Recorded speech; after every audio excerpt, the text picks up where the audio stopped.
বৰষুণ বতৰৰ গধূলি কিবা এটা ভাল বস্তু খাম বুলি মনলৈ আহিলে আমি সাধাৰণতে চিঙৰাৰ কথাই ভাবোঁ, হয়নে? আৰু এই মচমচীয়া ইমান ধুনীয়া চিঙৰাকেইটা দেখিছেনে? কিমান ধুনীয়া মচমচীয়া হৈছে। এই চিঙৰাকেইটা কেনেকৈ বনালোঁ বলকচোন, ৰেচিপিটো আৰম্ভ কৰোঁ।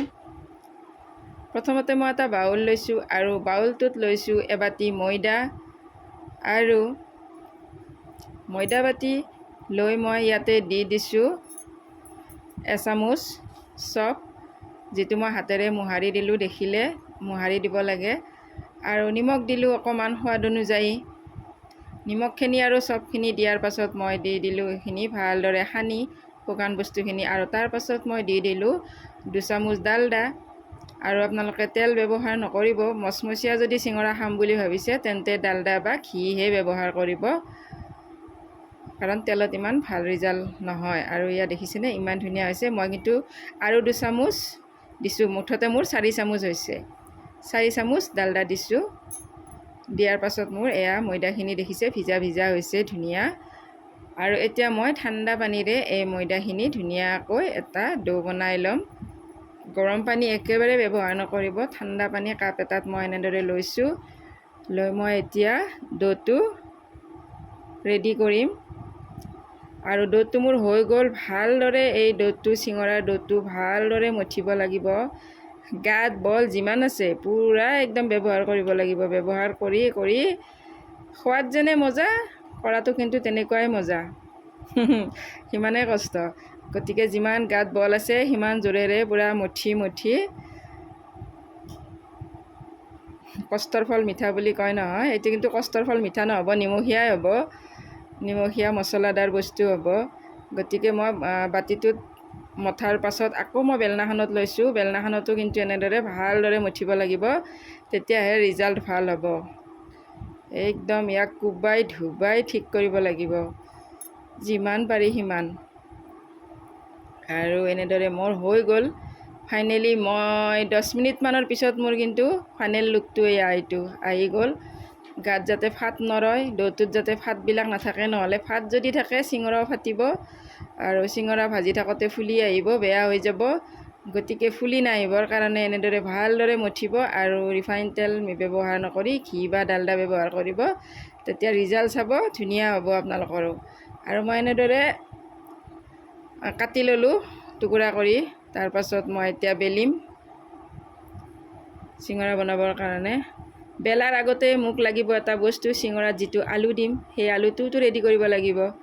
আৰু এইখিনি মই এতিয়া ৰেষ্ট ল'ব দিলোঁ। অলপমান ৰেষ্ট ল'ব দিলে মানে ভাল। চিঙৰাৰ ভিতৰত যিটো আলু যাব, সেই আলু এয়া 3টা আলু মই বইল কৰি ভালদৰে ভাঙি লৈছোঁ। একেবাৰে মিহি কৰা নাই, অকণমান দখৰা দখৰি কৰি লৈছোঁ। আৰু পিঁয়াজ জলকীয়া কাটি ল'লোঁ। আদা সৰু সৰুকৈ দেখিছে, এয়াখিনি আদা হয়। আদাখিনি সৰু সৰুকৈ কাটি লৈছোঁ। আৰু কিচমিচখিনি অকণমান ডাঙৰকৈ থৈছোঁ। আৰু কাটা নাই বাৰু মই কিচমিচখিনি, কাৰণ মুখত লাগিলে গোটাই গোটাই ভাল লাগে। আৰু এইখিনি হৈছে কাজু। কাজুখিনিও মই সৰু সৰুকৈ কাটি লৈছোঁ। আৰু এইখিনি মই এতিয়া ভাজিব লাগিব। তাৰ কাৰণে মোক লাগিব মছলা। মছলানো মই কি কি লৈছোঁ সেইখিনিও দেখুৱাই আছোঁ।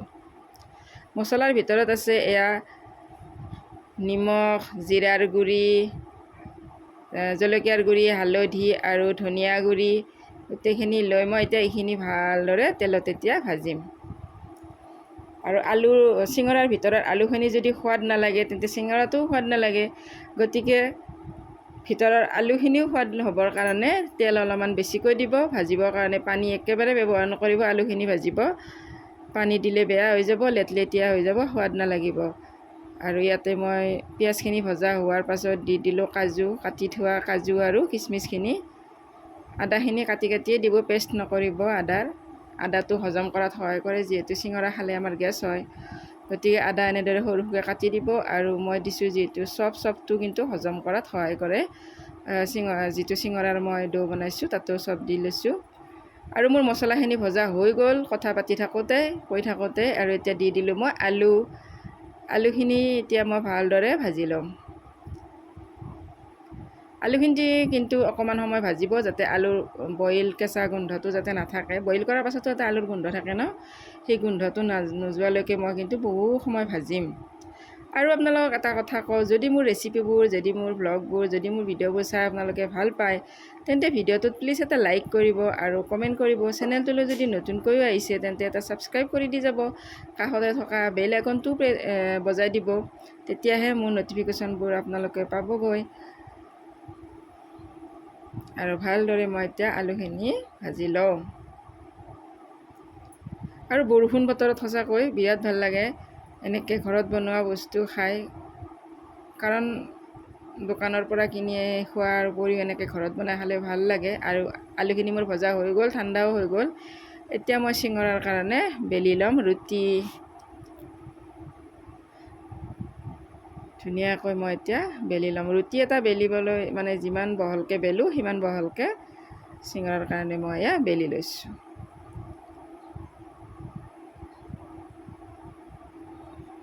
ঘৰত বনোৱা বস্তুৰ মূল্যই বেলেগ, সোৱাদেই বেলেগ। আৰু চাফ চিকুণতাৰ প্ৰতিওতো খুব গুৰুত্ব দিয়া যায়। হাত চাত ভালদৰে আমি ধুই মেলি ভাল বস্তু ব্যৱহাৰ কৰোঁ। আৰু চাব কিছুমান মানে বাহিৰা জেগাত তেলবোৰত যিটো তেলত পুৰে, সেই তেলটোত বা ৰাতি ঢাকনি দিছেনে নাই, ঢাকনি দি থয়নে নাই, তাত পঁইতাচোৰা উঠি আছিলে নে কি উঠি আছিলে, সেইবোৰতো আমি গম নাপাওঁ ন। তেনেকৈ আমি কিনি আনি খাওঁ। আৰু ঘৰত আমি ধুনীয়াকৈ ঢাকনি দি থওঁ বস্তুবোৰ। আৰু সম্পূৰ্ণ মানে চাফ চিকুণতা অৱলম্বন কৰি এই বস্তুবোৰ বনোৱা যায়। আৰু মই এনেদৰে ৰুটিটো মোৰ বেলা হৈ গ'ল। এতিয়া মই দুভাগ কৰি ল'ম। এয়া দুফাল কৰি ল'লোঁ। প্ৰথমতে এনেকৈ মেৰাই লোৱাৰ আগতে কিন্তু এইটো ছাইডত এটা বস্তু লগাব লাগিব, যাতে ফাট নেমেলে তেলত ভাজোঁতে। যাতে এয়া হৈছে ময়দা আৰু পানী গুলি লৈছোঁ, নহ'লে চিঙৰাটো যেতিয়া তেলত দিম তেতিয়া কিন্তু আলুটো ওলাই যোৱাৰ সম্ভাৱনা থাকে। ভালদৰে চিল কৰিবৰ কাৰণে এনেদৰে ময়দা পানীৰে সৈতে সানি ল'ব, মানে অকণমান ঘুটি ল'ব। লৈ যিটো ছাইডত ময়দা লগা সেইটো ছাইড তলত দিব, আৰু যিটোত নলগা সেইটো ওপৰত দিব। দি তলত যিটো হোল আছে সেইটো এনেকৈ বন্ধ কৰি দিব। তেতিয়া আৰু আলুটো ওলাই নাহে আৰু সিপিনে তেলো সোমাই নাযায়। আৰু আলুত কিন্তু চিঙৰা দিওঁতে অকণমান কৃপণালি কৰিব, মানে অলপ চিপচ কৰিব। বেছি থুচি আলুটো নিদিব, অকণমান কমকৈ দিব। বেছি আলু দিলে পিছত চিঙৰাটো ভাজি থাকোঁতে অসুবিধা হয় আৰু ইমান ভাল নহয়। গতিকে অকণমান কমকৈ দিব, মানে খালীকৈ দিব। চিঙৰা দিয়াত কিন্তু কৃপণালি কৰিব। আৰু এই যে ময়দা গুলি থৈছিলোঁ সেইটো মই এনেদৰে মুখখনত মাৰি দি দিলোঁ, ঘূৰাই দিলোঁ চামুচখনেৰে। এতিয়া মই এইটো মোৰো এনেদৰে চিল কৰি দিম। এনেদৰে মই গোটেইকেইটা চিঙৰা বনাই ল'ম আৰু ধুনীয়াকৈ চিল কৰি দিম। আৰু চিঙৰাকেইটা যদি বহি থাকে হাতত, লেজি যদি হয়, উঠিব ইচ্ছা নকৰে, জানিব সেই চিঙৰাকেইটা বহুত ভাল হৈছে। আৰু এনেদৰে মই গোটেইকেইটা চিঙৰা দেখিছে বনাই ল'লোঁ। আৰু ইয়াত দেখিছেনে এই চিলবোৰ ধুনীয়াকৈ এনেকৈ আছে। আৰু কিন্তু চিঙৰা বনাই উঠিয়ে মানে নাভাজিব তেলত, মানে ৰেডি কৰি উঠিয়ে তেলত নাভাজিব। অকণমান সময় ফেনৰ তলত, বা ফেন নিদিলেও কথা নাই, বতাহ লগা ঠাইত থৈ দিব। যেতিয়া বডিটো শুকাই উঠিব, বডিটো শুকাই উঠিলেহে তেলত ভাজিব। আৰু এইখিনি তেলত মই অলৰেডি এবাৰ চিঙৰা ভাজি খাইছোঁ, সেইকাৰণে তেলখিনি অকণমান ৰঙচুৱা হৈছে। চিঙৰা হৈছিলে 12টামান 6টামান আগতে ভাজি খালোঁ। যিহেতু বৰষুণ বতৰ, তাড়াতাড়ি মানে ৰ'ব পৰা নাই, ভাজি তাড়াতাড়ি খাই দিলোঁ কেইটামান। আৰু কেইটামান এতিয়া আপোনালোকৰ আগত শ্বেয়াৰ কৰিম, ভাজি দেখুৱাম। যিহেতু মই ৰেচিপিটো আৰম্ভ কৰিছোঁৱে, নেদেখুৱালেতো নহ'ব। আৰু চিঙৰা ভাজোঁতে বহুত সময় লাগে, ল'ৰা ছোৱালী ৰৈ নাথাকে, সিহঁতক তাড়াতাড়ি 6টামান মই ভাজি দিলোঁ। চিঙৰা হৈছিলে 12টা, ময়ো খালোঁ। আৰু এইকেইটা আপোনালোকৰ কাৰণে শ্বেয়াৰ কৰিবৰ কাৰণে, দেখুৱাবৰ কাৰণে এইকেইটা হৈ গ'ল মোৰ। দেখিছেনে কালাৰটো কিমান ধুনীয়া হৈছে।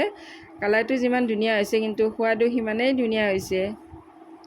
আপোনালোকেও এনেকৈ বৰষুণ বতৰত ঘৰতে বনাই খাব, আলহী অতিথি আহিলেও বনাই খুৱাব, বহুতেই ভাল লাগে এনেদৰে ঘৰত বস্তু বনাই খালে। এনেদৰে মই বাকী থকা চিঙৰাকেইটাও ভাজি লওঁ।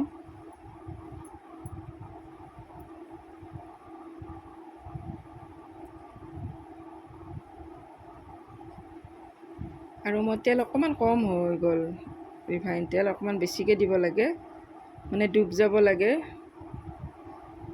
তেলটো অলপ কমেই হ'ল, সেইকাৰণে অলপমান ভাজাত দেৰি হৈছে।